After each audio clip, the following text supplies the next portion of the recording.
Welcome to The Money Hour with host Tina Mitchell and co-host Keelan Harvey.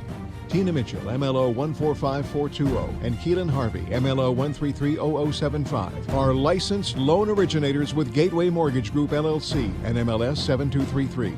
The views expressed by the speakers on the following program are those of the speakers and do not necessarily reflect the views of Gateway Mortgage Group, LLC, nor are they necessarily endorsed by Gateway Mortgage Group, LLC.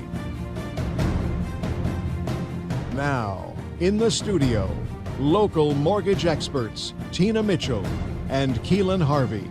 Welcome to the Money Hour on 1150 AM KKNW, the Saturday, May 4th show. I am your host, Tina Mitchell. And I am your host, or co-host, Keelan Harvey. Are you trying to take my job, Yeah, are I you? was. I don't know. Yeah. Well, we're both host and co-host, local mortgage experts, bringing in expert advice and inside knowledge on today's events and how they can affect your money. If you're hearing our show at a different time, you are listening to a rebroadcast, but we're here to answer any questions or connect you with the guests that we have on the show. Please call at 1-855-400-1150. Again, that's 1-855-400-1150 or online at themoneyhour.com. And our lineup for today's show, we have Tony Sablan of Eagle Strategies New York Life. Choose a better retirement plan. Also in studio, we have Dee Gupta of Dee Coaching, Vulnerability in Relationships. And our last guest in studio, Sherry Putsky of Windermere, New Construction Nuances. Great information and great guest in the studio today. For more information or questions for our guests, you can call the show at 1-855-400-1150. Again, that's 1-855-400-1150 or online at themoneyhour.com. And we'll start out today with a little bit of Money Chat. Money.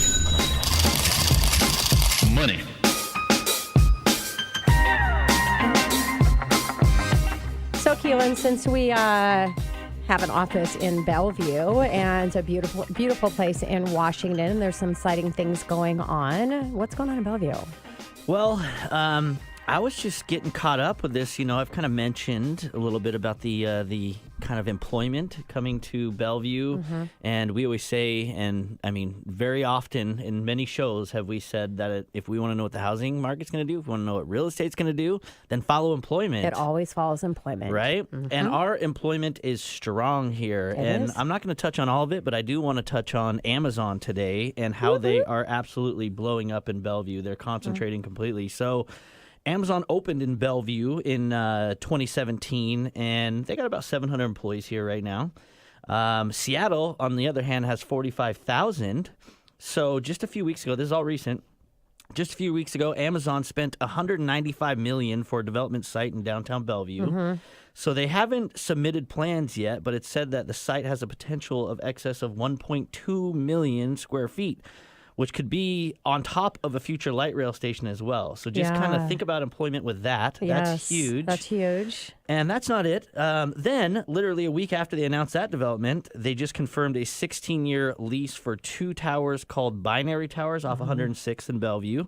And that would add an additional 715,000 square feet. So now we're talking like literally almost 2 million, maybe in excess of 2 million square feet in Bellevue. And they're trying to do kind of the same vision as they did in Seattle, like walkable campus in downtown Bellevue. So that's going to be interesting.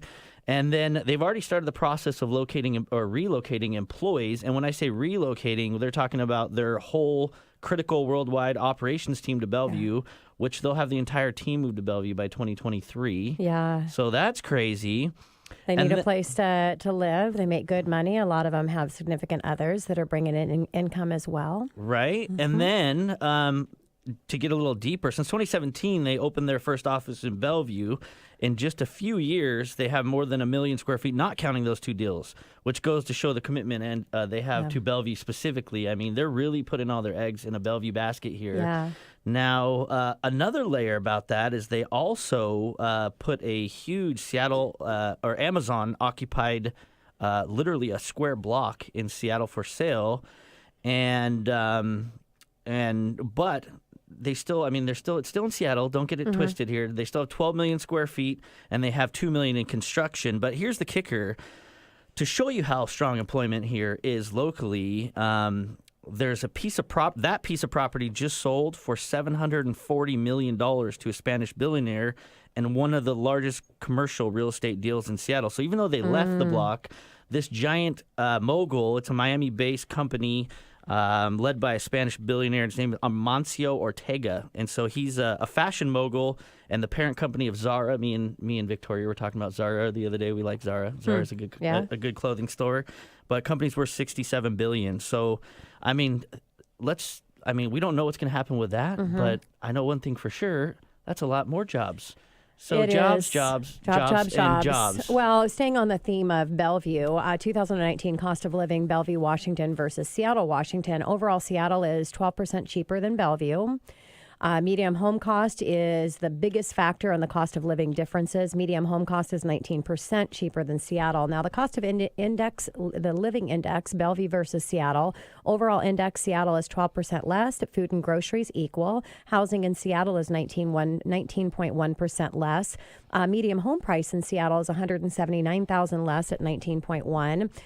Utilities in Seattle, those are 3.1% less. Transportation, it's higher, 5.7%. That makes sense. And healthcare cost is equal. So Bellevue's population, I was actually really surprised by this, 136,718 people. I believe it. There's a lot of people here. Well, it doesn't seem like very much. It seems like it'd be a lot more. But anyways, medium home value for Zillow is $920,500. Medium rent $2,750 versus Seattle $2,295.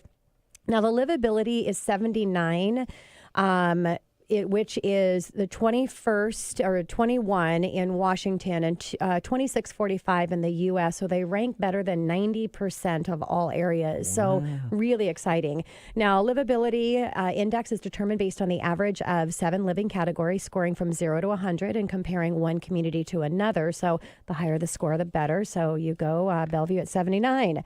Now, I just wanted to list a few benefits of living in Bellevue. Again, a little partial because we have our office there. I actually live in Newcastle. Keelan lives in Seattle. But employment, which Keelan just shared some great information on that. The views. Did you know that Bellevue means beautiful view in French? I did not know that. I know. So beautiful. The views are amazing. Parks, more than 100 parks. Lake Washington, whether you're a person that likes to get out on the water or you just want to enjoy a nice walk on the lake, well, you can definitely do that with Lake Washington. Great places to do business. Again, Keelan, what you're mentioning but between its highly educated workforce and extremely high quality of living, it's a great place to actually open businesses. Now, we're not dealing with the homeless issues that Seattle is and talking about open businesses. A lot of smaller boutiques and things, they're actually moving their business into Bellevue out of Seattle because of the homeless crisis that's happening there. And I want to do a shout out to all of us girls here in studio and listening. Shopping. Oh my gosh, you've got the Brayburn. So what else do you want? Me and in Tony Bellevue? can't shop too? What's up with that? Well, you can, but so that just says there's a lot of great things coming with real estate and the appreciation in the Bellevue market. So that's what we've got for you for our Money Chat. Coming up next in the Money Hour, choose a better retirement plan. We have Tony Sablan of Eagle Strategies New York Life right here at 1150 AM KKNW after the short break. Are you near retirement? Recently transferred to a new job and wondering what to do with your old 401k? Are you interested in learning about how to create a defensive and offensive strategy for your financial plan? Tony Sablan of Eagle Strategies can help you analyze your current financial plan, life insurance, and investments. Tony Sablan has helped hundreds of individuals, families, and business owners bring clarity to their financial plan. This is Tony Sablan with Eagle Strategies. To learn more about my practice, call me at 425-586-0977 or reach me online at ultimatewealthstrategies.com. To receive a free consultation, call me at 425-586-0977 or reach me online at tonysablan at eaglestrategies.com. Again, that's 425-586-0977 or reach me online at tonysablan at eaglestrategies.com. The following material is presented for informational and sales purposes only and represents our understanding of generally applicable rules. It is not intended and does not set forth solutions to individual situations. New York Life Insurance Company, its agents, or employees may not give legal, tax, or accounting advice, and none is intended nor should be inferred from the information herein. Clients should consult their own professional advisors prior to implementing any planning strategies. This material includes a discussion of one or more tax-related topics prepared to assist in the promotion or marketing of the transactions or matters addressed. It is not intended and cannot be used by any taxpayer for the purpose of avoiding any IRS penalties that may be imposed upon the taxpayer. You're listening to The Money Hour with your host, Tina Mitchell, and co-host Keelan Harvey on Alternative Talk AM 1150. Now, back to the show with local mortgage experts Tina Mitchell and Keelan Harvey. Well, welcome back to the Money Hour at 11:50 a.m. KKNW, the Saturday, May 4th show. I am your host, Tina Mitchell. And I'm your co-host, Keelan Harvey. It is a great day to talk money, and that's what the show is all about, how to make money, how to save money so that you can have a better quality of life for you and your family. If you're hearing our show at a different time or day, you are listening to a rebroadcast, but we're here to connect you with the guests that we have on the show. Please call at 1-855-400-1150. Again, that's 1-855-400-1150 or online at themoneyhour.com. Regular contributor to the show, we have Tony Sablan of Eagle Strategies New York Life. Choose a better retirement plan. Tony, thank you so much for joining us again.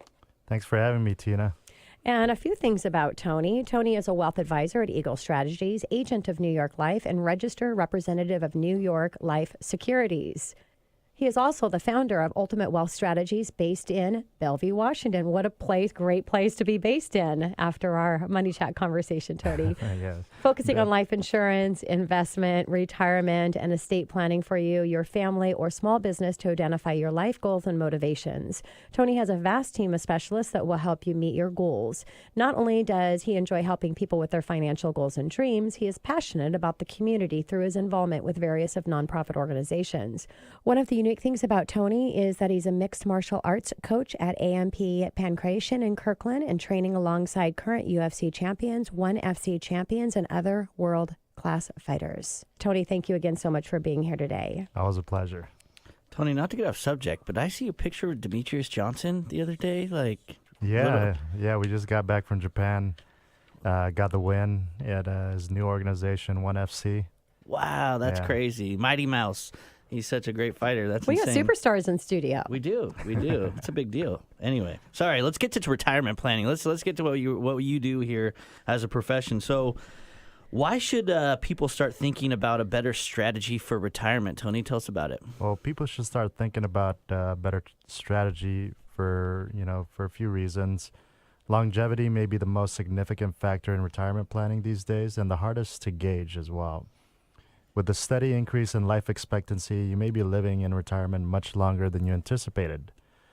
And when we compare longevity using today's mortality tables versus ones used very recently, we see that people are living longer, meaning you'll need income longer than you may have thought of. And for instance, a healthy 65-year-old today, you can expect to live well into your 80s. And for males, you can live to your early 80s. So longevity is an important factor. And then also more recent is tax management would be another reason why you would consider a better strategy for retirement. So, Tony, let's talk about responsibility. Who's responsible for your retirement? So in times past, many retirees relied on income from pensions and Social Security benefits funded by corporations and government programs. The cash flow they took from personal savings was just a small piece of the pie, since these programs and pensions were very reliable, guaranteed, and sufficient in most cases. Today, however, Social Security is providing a smaller percentage of the income needed in retirement, and sometimes without the benefit of cost of living increases. Pensions are also no longer as prevalent as they used to be, leaving most people without those guaranteed funds. Consequently, the responsibility for accumulating retirement savings and generating retirement income is shifting from organizations to individuals. And personal savings for retirement is far more important today than it was in the past. He's spot on there. So he's saying people live longer, so you need more money for retirement. Taxes are historically low. They're predicted to go up. Social Security is supposed to run out, and we don't have pensions anymore. Yeah. So it's on you. It's a call to our listeners to go out and talk to Tony and figure out what's going on. At least get a gauge of where you're at and get a timeline of what it will take to get you to where you need to know. Otherwise, you could find yourself, time is of the essence. It could be too late, and that's really a tough thing. It's kind of scary to think that you don't have enough money to be able to support yourself for your years here. It is scary. So what other factors, Tony, should you keep in mind when you're planning for retirement? Well, inflation is inevitable. People in the job force usually keep up with inflation through their pay increases. But after retirement, few people can increase their income enough to keep pace with the cost of living. Although the idea is simple, many people don't recognize the enormous benefit that can result from just saving early. And to demonstrate the power of time, if you take two siblings, we'll call them Susan and Ken, looking to build a nest egg for retirement, Susan chooses to invest $1,000 per year in a traditional retirement account, starting at age 30, and she continued these payments for 10 years through age 40, and let's say she earns an average of 6% per year on investment. At 40, she travels overseas in order to volunteer for, a nonprofit organization, and then she stops contributing to that retirement account and, just letting it grow until age 65. So then you take Ken, on the other hand, also sees the need to put money away for his retirement, but in his 30s, he was very focused on other investment ideas, his mortgage, saving for kids' college education, and taking care of his mother-in-law's health costs. He didn't begin implementing his plan until he was 45, and we see that a lot today. Mm-hmm. And at that point, he begins investing, $1,000 a year in an IRA. He's averaging 6% annual return, and he continues that for 20 years. So Sue does it for 10 years at an earlier age. Ken starts later, and he does it for 20 years. And when you compare the two, there's a significant difference in what they've accumulated. Yeah. So basically, your advice is don't procrastinate and start accumulating. Correct, Tony? That is correct. And, long-term goals often involve saving for the future. That could be buying a home, starting a business, paying for college, enjoying a comfortable retirement. Early planning maximizes the power of time, helping you reach your financial goals. And the sooner you begin to save, the more wealth you may accumulate. Yeah. Tony, that's awesome. We were just talking about time and how it's good to start early. People also don't think about inflation. If you have your money in a bank account, what is the CPA is a little low, but they always say like 3% inflation, something like that. Yeah. I could probably say that. I don't know if you're allowed to. But, I can say approximately. Approximately, right? So if you have your money sit in a savings account, you're actually losing money over time, and a lot of people do that. They just park their money there.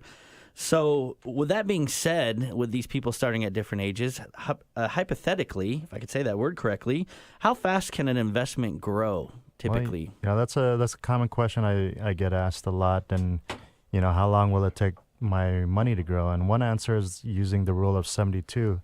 And it's called the rule of 72 because you can calculate an estimate for the amount of time it will take you to double your money by dividing your expected annual return by 72.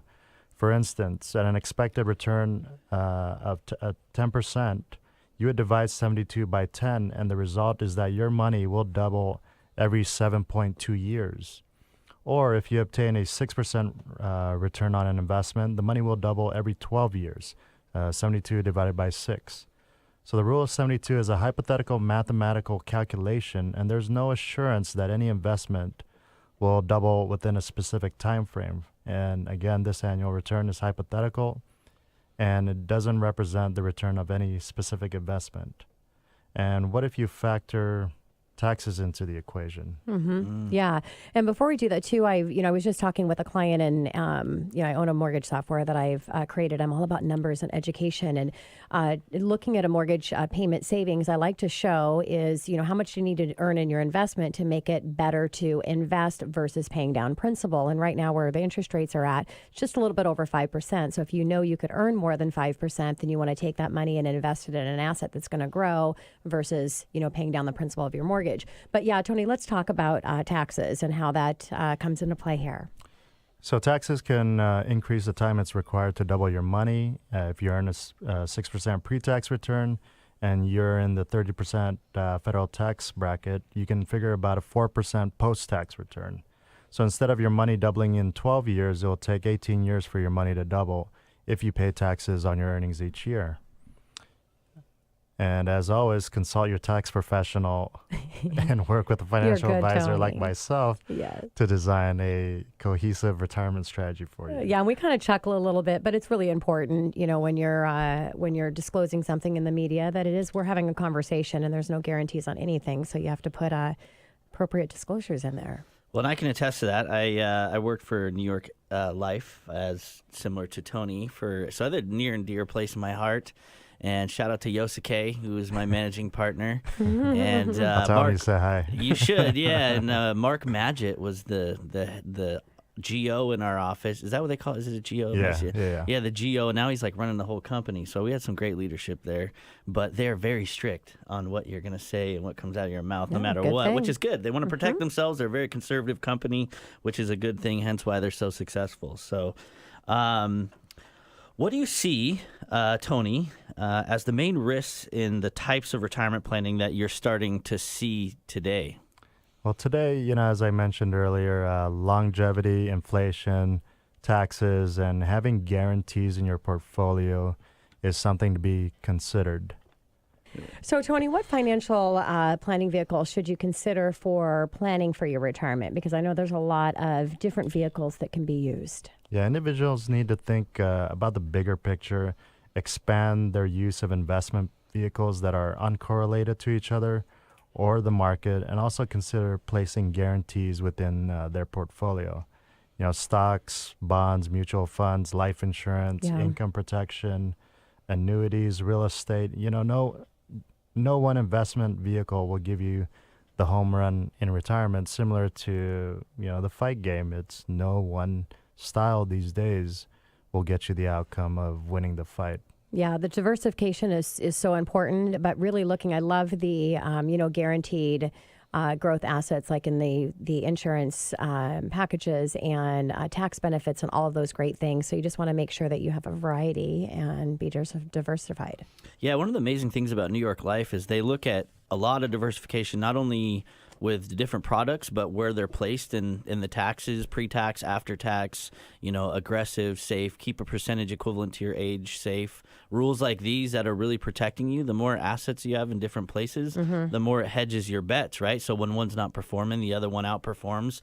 And that's how just our economy works in general. We know that with bonds and stocks and how it affects interest rates. Yep. So what else can you advise our people, our listeners, as far as considering when planning for the future in retirement, Tony? Well, a lot of folks ask me what's realistic in terms of different types of investment returns. And after a lengthy bull or bear market, some people tend to lose perspective of what is a normal rate of return. To that I say, let's have a conversation, because returns are just one part of the equation. And it's easy to overlook when times are good like they are today. Yeah. Great advice, Tony. Thank you so much for coming in and sharing your expertise in the financial arena. Yeah, thanks for having me. Always a pleasure to be here. Coming up next in the Money Hour, vulnerability in relationships. Dee Gupta with Dee Coaching right here at 11:50 a.m. KKNW after this short break. Are you a tech professional who wants to get your voice heard in meetings and events? Are you tired of being invisible or of people talking over you? Do you believe you have the talent to make more impact at work but don't know how or where to begin? Are you living on autopilot, not knowing where your time has gone? Or do you want to make the best use of your time on this planet? To have a powerful voice in this world, you need to build up your communication skills and courage step by step. To live your life in a powerful way, you need to have crystal clear goals and work through problems along the way until you achieve those goals. Dee Gupta of Dee Coaching is an expert at unleashing your personal power and will coach you through a simple and easy-to-follow process that will build up your skills and courage. Dee is passionate about firing people up to follow their dreams by walking them through her effective proprietary process of goal setting and follow-through. This is Dee from Dee Coaching. To learn more about me, visit my website at speakpowerfullycoaching.com and follow the links to connect with me on social media. Are you looking for an edge in this competitive real estate market? Sherry Putski with Windermere Real Estate is here to help. A top agent on the East Side with 13 years of local experience and over 60 closed transactions in 2017, she can expertly help you navigate the sale of your existing home for top dollar or the purchase of your next. Sherry's success is based on her clients' repeat business and referrals, and she greatly values the relationships that continue well after the keys exchange hands. There's no shortage of agents out there. Make sure you're working with the one that has your best interests at heart. If you're ready to love where you live, please contact Sherry for a no-cost consultation or visit her website at sherryputzke.com to learn how she can help you achieve your real estate goals. SherryPutzke, sherryputzke.com. Hi, I'm Sherry Putzke with Windermere Real Estate. Please give me a call at 425-749-6703. I look forward to hearing from you. You're listening to The Money Hour with your host, Tina Mitchell, and co-host Keelan Harvey on Alternative Talk AM 1150. Now, back to the show with local mortgage experts Tina Mitchell and Keelan Harvey. Welcome back to the Money Hour on 1150 AM KKNW, the May 4th show. I am your host, Tina Mitchell. And I'm your co-host, Keelan Harvey. We are here to help you build a strong financial blueprint 1 week and one show at a time. If you're hearing our show at a different time or day, you are listening to our rebroadcast, but we're here to answer any questions or connect you with the guests that we have on the show. You can call the show at 1-855-400-1150. Again, that's 1-855-400-1150 or online at themoneyhour.com. In studio right now, we have Dee Gupta of Dee Coaching, Vulnerability in Relationships. Dee, thank you so much for joining us back in studio. Thank you. I'm very excited to be here. And a little bit about Dee. Most life coaches help you with performance, all the matrix of what is successful on a day-to-day basis. What this approach leads to is stress and burnout. There is more to life than constantly meeting key performance indicators. Dee developed a unique coaching methodology called the Zero Productivity Method, which has a fundamentally opposite aim of the conventional life coach method. If you are the type of person who would love to live a zero productivity lifestyle and at the same time understands that there is zero practical get-rich-quick scheme and that you're prepared to define and go after the zero productivity lifestyle of your dreams and realize ruthless coaching will help you through the journey to get there. That's why we have Dee in studio. Yeah, Dee, it's exciting. You bring a whole new bag of tricks every time you come out here. We're talking about vulnerability in relationships today, which is a whole bunch of more good information that we could all use. So tell us a little bit about your definition of vulnerability. Sure. So human beings, the minds and the lizard brains of human beings are driven by the need to look good. Our instincts tell us that if we don't look our very best to everyone all the time, every single moment, then our survival is at stake. Our instincts direct us to hide our true selves from the world because we fear being judged by others or being considered not good enough. Our lizard brains think that if we're judged by others, they will not like us. And if they don't like us, then if there is a lion that's coming in or something that needs to be told to us, they will not help us, they will not protect us, and we will be unsafe. Vulnerability is going against that lizard brain instinct and making the decision to speak about things that scare us and make us look less than the very best or make us look real. Yeah, and just like anything else, if you're going to create a different habit for yourself, you've got to practice and give it time to retrain in how you're going to react to something, correct? Absolutely. Yeah, so let's talk about who benefits from being vulnerable. Okay, any human being who has the desire to have any kind of relationship with any other human being will benefit from it. Wow, that's exciting news. So pretty much everybody. If you want to have a good relationship with your significant other, friend, parent, family member, colleague, anyone, then yes. Yeah. That's interesting. The lizard brain, that's about keeping us safe, right? Like when we were cavemen running from animals. So it's no matter, it doesn't translate very well in the world that we're in, but it's still very prevalent. That's, when you go out and about and, don't do that. It's just your lizard brain saying, no, you're going to die. Exactly. Right? And there is still a little bit of place, like if we want to if we put our hands on fire, then the lizard brain kicks in. And so it still has some value somewhere, but not nearly to the extent that it's prevalent. So interesting. So why is vulnerability so important? Vulnerability allows us to expose our inner secrets to someone else and therefore helps us from prevents us from putting on a mask.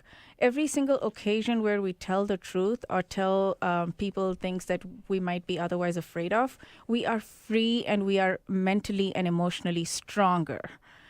It may feel like we're losing face at the moment, but in effect, we're actually connecting to the insecurities of everyone else who feels the same way, and therefore we're building real connections, and they might open up, and we're exposing our inner selves to others, they're exposing their inner selves to us, and it is much more likely that they will like us rather than not like us.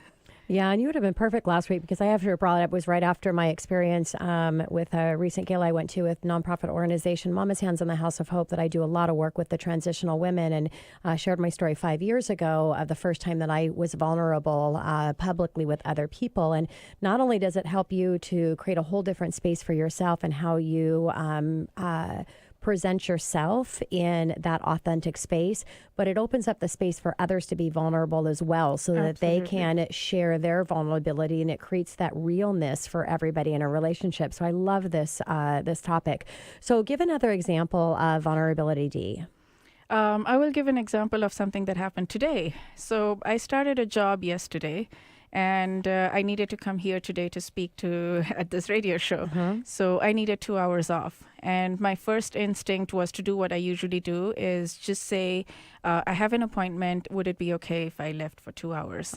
And that is what I usually do. I don't give reasons. For a moment, I actually even thought of lying and saying that I have a doctor's appointment, because who can argue with that? Like, if you have a doctor's appointment, you have to go. And instead, I decided to tell him the truth and tell him that I do this every month, and it's a 2-hour thing, and would it be okay if I went? And he was okay. And he didn't turn out to be extremely happy about it, or so I thought. I don't know. The mind is a horrible predictor. So he may have actually been more okay than I thought. But because I was so scared and I was probably projecting, he seemed okay. But now I know that he knows what the truth is, and he knows that I'll do this every month. And more than likely, this is going to create a good relationship between us, because he's going to know that I speak here, and he's going to ask about it, and we're going to have a much more real relationship from now. So that reminds me of what I'm trying to teach my daughter. Like, the truth is always the best way. And mom said it's okay for her to have gum. I don't know about 3-year-olds and gum. I don't know. That's seems not okay to me. Mom. What mom says is good. Yeah, she's like, oh, she's good. And I was like, she's gonna swallow it, right? And then we've heard it's never gonna digest. And so she sure enough swallows it. And I was like, London, did you swallow the gum? No, Daddy, no. And I was like, where did it go? And she gets this big grin on her face. So I'm trying to instill honesty. It always is the best policy. It's not working so far. She's 3, but I'm trying hard.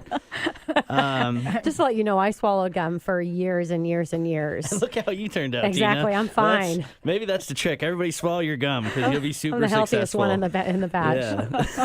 Yeah. So, Dee, what is the process of vulnerability, or how do you go about being vulnerable? The process is actually very simple. Like you said, be honest. So when you're asked a question, or when you want to, like in my case, I wanted to ask for time off, or if I wanted to say something, then being honest, and being honest in a way where vulnerability also has an element of humility. So without saying it with an ego, like, oh, I am a big shot and I have a radio show and I'm going to go there, or something like that. But just saying, would it be okay, and asking him for permission, or just having a little bit of humility along with the honesty. And at the same time, it can be quite tricky, because at the same time you want to maintain your strength and not give up your power to other people. So managing to do all of that in the same vein. Yeah, well, it's like everything else. You need to have the balance of everything, and so being able to bring in that balance in the conversation they have. But I love that, humility and vulnerability, they really do connect together. But you have to have that balance of having the strength behind it in those conversations. So I love that. And so let's talk about becoming vulnerable and other situations that you can share. You can be vulnerable in pretty much every situation. So this is a matter of opening your awareness of what's going on around you. So with pretty much anyone that you are, like you can be vulnerable with everyone, right? Anyone you want to have a relationship with. I want to reiterate that for emphasis. So anytime you're having a conversation, it is possible to think about it, be aware about it, and think of it from the lens of vulnerability. Like, how do I have this conversation and be vulnerable at the same time? So if you go into any conversation with that thought in mind, then the likelihood is high that you will come up with an answer. Yeah, and I always say, to have a close to perfect relationship, you can, because obviously there's no perfect relationship, but it's all on coming from a place of love. Really loving that person, truly in honesty, coming from a place of acceptance, accepting who they are regardless. Now, take for out, unless it's a dangerous situation, that's another conversation. But then the hardest one, I think, for most people is the accountability piece. Really taking accountability for how you're going to react in that second, because that reaction that you make that second is going to have a ripple effect moving forward. So kind of around the vulnerability space. You're good at that, Tina. You're an expert. You often give me advice about I it do. because sometimes, I could be hot-headed, and I've You worked can on that. And You're doing very well. Well, thank you. I've been working on it, and now you can cut me off, and I don't flip you off or yell at you. It's never to me. Yeah. I'm just smile and go, wow, they must be having a bad day. So anyways, speaking of vulnerability, is there such a thing as being too vulnerable? I know, especially being a guy, we're like, we got to be tough, right? Yeah. So is there a time in which you could be too vulnerable? Absolutely, definitely. The person you are speaking to needs to have earned the right to your deepest stories. So being vulnerable is not about speaking your innermost secrets to every single person on the planet. No. The trick is to identify what you have integrated and no longer have an emotional charge to. If you don't have a charge and you know that you will not be triggered, then yes, you can talk to people about it. The thing that makes it even trickier is that the more you hide and the more you're silent, it is harder to practice the vulnerability muscle. So find the solution to that is find people that you absolutely trust and share things with them, speak to them about things that scare you and that you might not normally speak with, and practice and slowly but surely reduce your emotional charge around those topics, and then you can bring those topics out to people who are a little bit less trustworthy, and then until you can actually speak about it from stage or to everyone in the world. Yeah, and this fits so much into the space and the journey that I've been through, because you talk about your deepest secrets, and for me to be vulnerable and to let business partners know about my past, I thought they wouldn't support my business, and so I had to go through that stepping process. But now where I'm at is, you're not going to have a conversation with somebody and share your deepest secrets. It's if somebody wants to know more about you through reading your book or coming to one of your keynotes or something to where that's an appropriate place. Dee, you're a graduate of my coaching program, and I share in week 1 through the 8-week program my story, because I want to create that vulnerability in that space we're going to spend a lot of time together as a group. And so I love that there's an appropriate place for it, and appropriate time and appropriate people. If they want to know more about you, you have the ability for them to get that information. Yes, the extent matters. Yes. So you can be vulnerable in every situation with everyone. Yes. It's just you will be pushing your boundaries to a certain extent with people that are random strangers versus more with people who are very close to you. Yeah, makes total sense. So any last advice, Dee, as we wrap up our conversation with you today? I would suggest that every week, maybe pick a day, maybe Sunday or something, decide to share something with someone you trust that is difficult for you. So start off by practicing and building that vulnerability muscle, building that confidence muscle. And the more you do it regularly, the more it's going to be in your focus. And the more it's in your focus, the more you're going to achieve it. Because whatever you focus on expands. Yeah, it's so true. I love it. Dee, thank you so much for coming in. And like Keelan said, always bringing a unique and a different spin on what you do and how you're helping people through your coaching. Thank you very much. Coming up next in the Money Hour, new construction nuances. Sherry Putsky of Windermere, right here at 1150 AM KKNW, after the short break. Are you a tech professional who wants to get your voice heard in meetings and events? Are you tired of being invisible or of people talking over you? Do you believe you have the talent to make more impact at work but don't know how or where to begin? Are you living on autopilot not knowing where your time has gone? Or do you want to make the best use of your time on this planet? To have a powerful voice in this world, you need to build up your communication skills and courage step by step. To live your life in a powerful way, you need to have crystal clear goals and work through problems along the way until you achieve those goals. Dee Gupta of Dee Coaching is an expert at unleashing your personal power and will coach you through a simple and easy-to-follow process that will build up your skills and courage. Dee is passionate about firing people up to follow their dreams by walking them through her effective proprietary process of goal setting and follow-through. This is Dee from Dee Coaching. To learn more about me, visit my website at speakpowerfullycoaching.com and follow the links to connect with me on social media. Are you looking for an edge in this competitive real estate market? Sherry Putsky with Windermere Real Estate is here to help. A top agent on the East Side with 13 years of local experience and over 60 closed transactions in 2017, she can expertly help you navigate the sale of your existing home for top dollar or the purchase of your next. Sherry's success is based on her clients' repeat business and referrals, and she greatly values the relationships that continue well after the keys exchange hands. There's no shortage of agents out there. Make sure you're working with the one that has your best interests at heart. If you're ready to love where you live, please contact Sherry for a no-cost consultation or visit her website at sherryputsky.com to learn how she can help you achieve your real estate goals. SherryPutzke, sherryputsky.com. Hi, I'm Sherry Putsky with Windermere Real Estate. Please give me a call at 425-749-6703. I look forward to hearing from you.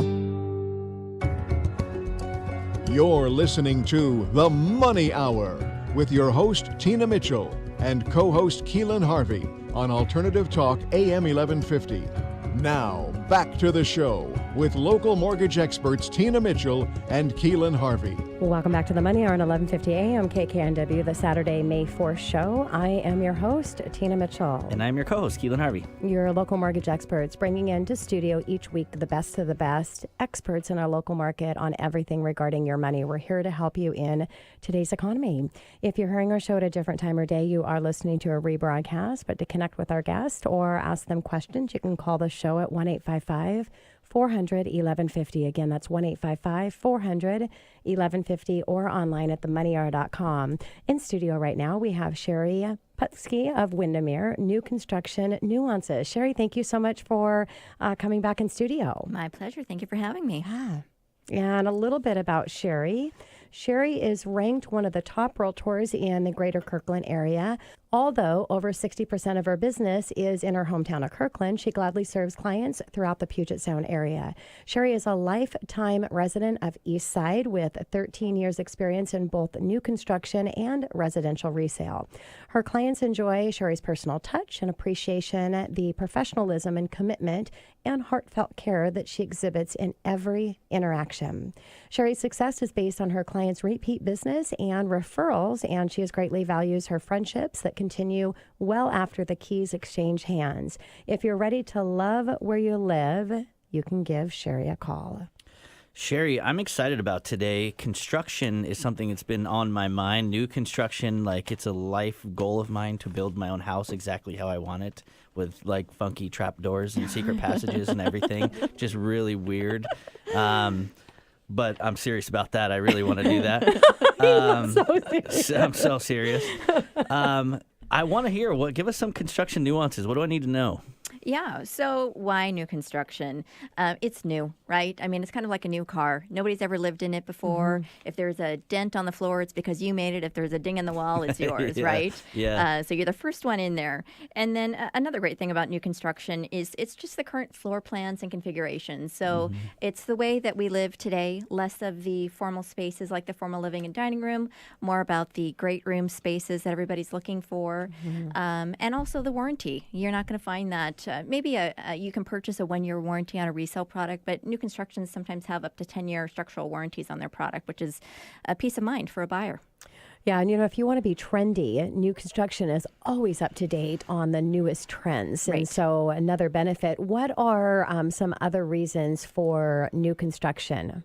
Well, for example, new construction versus resale, timing is one factor to consider. It might be longer, the escrow period, depending upon the stage of completion of the home that you're purchasing. The builder contracts are oftentimes their own versus an MLS contract. Yes. So you're going to want to make sure that you're working with an agent that's familiar with those or really paying close attention to some of the nuances of the contract because there can be a lot of differences. And then the earnest money is a little bit different. Sometimes it's more, for example, closer to 5% than an average 3% earnest money. And oftentimes it becomes non-refundable at some point during the escrow Yes. period. Yeah, and you talked about the timing. It can be a real benefit because right now still it's challenging to go in and get an offer accepted on a contingent offer. But if you're looking at new construction, you've got a longer time frame. Right. There's a lot of times they're not going to take a contingent offer either. But if you know you have that period of time to be able to sell your home, it Right. makes you more comfortable, right? Very much so. Yeah. I like the idea of building some equity into your home too, rather than getting a resale at the market. Yeah, definitely seen that. Oftentimes, if you pick the right piece of property and you do a good job, Right. you might be have a little equity left Yeah. when you're done already in your home. So Yes. I know a lot of times clients are asked, well, does that mean that we're 20% down instead of a 5% down? No, sorry, lending doesn't work that way. It's based on the price. Right. Yes, true. So Sherry, tell us a couple more differences between like a new construction, if I'm looking to go that direction, as opposed to buying a resale property. Well, one other key difference is the possibility of upgrades. Again, depending upon when you're purchasing the home. A resale, the home is as it is in most cases. With new construction, you can sometimes buy a pre-sale, meaning that it hasn't even begun, giving you an opportunity to go into the design center and choose virtually everything within your home. And that varies from one builder to another, whether or not they have a design center and the extent of the options available to you. But it can be a lot of fun. It's kind of like a kid in a candy store and being able to pick, flooring, countertops, cabinets, you name it, paint colors, in and out. Yeah, or those hideaway things. Yeah, or the- maybe. yeah, the secret So passages. let's talk about the preferred lender with the builder and how many builders require anybody that's going to make an offer to go through their preferred lender for the pre-approval process. Yeah, that catches people off guard sometimes. They think they're doing their homework up front, getting their pre-approval with somebody that they've been working with, and then they walk into a new construction community and they're being told that they need to make application with the preferred lender on site. And there's a couple of reasons for that. And one thing to clarify is while they can require you to make applications, they can't force you to work with that lender. So you still have the option to work with whomever you choose. Sometimes the builder's lender has specific incentives. For example, they tie a credit towards the purchase to using their lender or other incentives, but ultimately it's your choice who you wish to work with. Yeah, and if you were a builder, I get it because they have a relationship with this preferred lender, which means that they have confidence that they're going to get the job done. And if they don't get the job done, there's a lot of things that are bad for that lender. So Right. they have more of that responsibility Right. that the builder knows. The concern would be, I want to caution if you're ever doing that, is if you have a credit score that's right where it needs to be, then really communicate and see how the credit report can be shared by the lender that you've already been pre-approved for. Give them the DU findings. They can check all the income, make sure everything's there so that they can really have a confident approval but not have Right. to pull another credit report. So Right. I actually just experienced this. Our pricing was so good, our rate was so good that, in fact, we won it over because the difference was I very get billed. small. Yeah, I get the deals all the time when, I very rarely, unless they have, we're going to give you $5,000. And, that's, what can you do in that situation? But yeah, I don't have an issue with that. That's why it's really important not to have them pull another credit report if you're cutting it close for those best interest rates. To damage your score. So, what can we expect? The fun part. What do we expect? I flipped a few homes, and I love designing and picking stuff out. Yeah. So, what can I expect when I'm at the design studio? Likely to spend some money. Right? Yes. Yeah. So, a lot of builders have a standard option package, and those are available to you in the design studio. But you get in there and you see what you can purchase for a premium, and those things are oftentimes beautiful and alluring, and you want them. So, you're going to want to budget for some options for sure. And then sometimes there's different ways that you can finance that. Depending upon the builder, they might collect a percentage of the price of the option. Sometimes you can finance those options, but you should be prepared that you'll likely want to spend some money. Yeah, and find out from your lender ahead of time. I mean, an extra $10,000 in options is $50 a month in the payment when you're financing it into the loan. So it really may not seem like that big of a deal. It's a little bit easier to go spend that money then. So Sherry, let's talk about the earnest money because you had mentioned before about non-refundable. A lot of times that's the case. So can you share the why behind that? Yeah, certainly. So say, for example, you do purchase a pre-sale and you go into the design studio and perhaps you have taste like Keelan, right? You want a trap door in your house, which might not be a highly marketable resale component, right? So I'm going to live there forever. Don't worry. Don't worry. So say, for example, something unfortunate happens, you're not able to close on your home. The builder might have trouble reselling that home. And so that's essentially their means of protecting themselves and keeping that earnest money, or maybe they have to make some changes to the home in order to sell it. Yeah, and it makes sense because also when there's such a time frame as well that you may get out there and as a buyer, something happens and you change your mind, you want to make sure you really have some money, skin in the game, right, to protect the builder's interest. Right. Well, we see that now. You go into houses, you don't want Auntie Bertha's cabinets, right? You don't. like, No. some of these colors and things that you see, you're like, it's just not going to work, right? Right, exactly. So I totally get that. So, Sherry, let's talk about why we need an inspection. It's new and everything's brand new. What the heck? What's up with that? Right. I get asked this a lot. And, I represent builders and buyers in new construction often. But please, people, get an inspection. And for a number of reasons. And we could do a whole show on stories that I have from new construction inspections. That'd be a great show. It would be interesting. But you'd be surprised. And furthermore, it's $500 of insurance, essentially, right? Builders, most of them are fabulous. And anything that comes up on the inspection, for the most part, they're going to address for you. So it gives you peace of mind. Keep in mind when you do your walkthrough with a builder, you're not up in the attic with them. You're not down in the crawl space with them. But your home inspector is. They're walking on the roof. They're checking out your attic for mold. They're checking out your crawl space for rodents. And it's just peace of mind. That makes a lot of sense. My dad's in construction, and he had a famous word, hacker. Because you never know. He's like, oh, he's a hacker. Like, because you never know the quality. Just because it's new doesn't mean they did it right. Right. You know, so that inspection protects you. Yeah, and with new construction, the inspectors, typically a lot of them they'll go back after 12 months to do a re-inspect. It's part of that initial fee, right? Yes, and I also like to point out, too, a lot of people confuse appraisal and inspection, and they are two very, very different things. And you're going to want to make sure that you do both, essentially. Appraisal's for the value, the inspection's the quality of the home or lack of. Correct. So let's talk about the downside or things to be beware of when you're buying new construction. Just a couple of things. For example, in terms of what comes with the home, sometimes the refrigerator isn't included, the washer and dryer isn't included. So you oftentimes need window treatments. Correct. Exactly. Yeah. So in addition to the price of the home, the livability, you're likely going to have to spend some additional funds in order to be able to occupy your home. And then some things to keep in mind, too. If you're the first resident in a new construction plat of 50 homes, you're oftentimes getting in at a better value, but a bit of an inconvenience potentially from a noise perspective in terms of framers and their music from 7 a.m., 5-6 days a week, nails in the tires on occasion, right? It's just kind of inevitable, but oftentimes you benefit from getting in there early. Yeah, and sure, those costs you talk about, the refrigerator, window treatments, and all of that, because, man, blinds can be really expensive. That is something that you cannot roll into the financing like you can the upgrade, so something to be cautious of.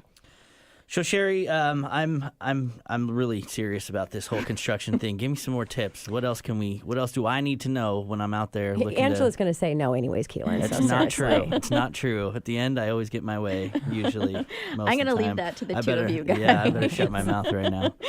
But just do your homework with your builder, right? When it's a good market, there's more agents in the marketplace. There's more builders in the marketplace.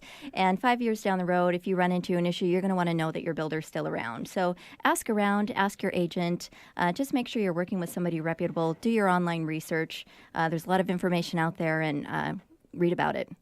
Yeah, and you've already said the importance, and I just want to say, as your host of the show, it's critically important that if you're buying new construction, that you work with a real estate agent that knows new construction, because it is completely different than the resale side in a lot of ways. As Sherry mentioned, the contract is completely different. And with your expertise and your work in the new construction arena, what are you seeing that's current upcoming projects and some exciting things to share as we wrap up our time today, Sherry? Yeah, I just want to quickly touch on a new community that I just launched with Tureen Homes. It is featuring estate-size homes on acreage in the Union Hill neighborhood of Kirkland. So 8 homes, beautiful estates on 2 to 3 acres that I'm very excited about. What are the price range going for those? From the mid 2s to 2.5 to 3 million. Yeah, wow, exciting. Well, Sherry, thank you so much for joining us back in studio, and we definitely need to do a show on the inspection issues that come up. That would be a lot of fun. Very good. Thank you for having so me. much. Mm-hmm. And this is your host, Tina Mitchell, signing off for the day. And your co-host, Keelan Harvey. Your local mortgage experts, and we'll be here same time, same place next week, right here at 11:50 a.m. KKNW. Enjoy the rest of your weekend. Tina Mitchell, MLO 145420, and Keelan Harvey, MLO 1330075, are licensed loan originators with Gateway Mortgage Group, LLC, and MLS 7233. The views expressed by the speakers on the preceding program are those of the speakers and do not necessarily reflect the views of Gateway Mortgage Group, LLC, nor are they necessarily endorsed by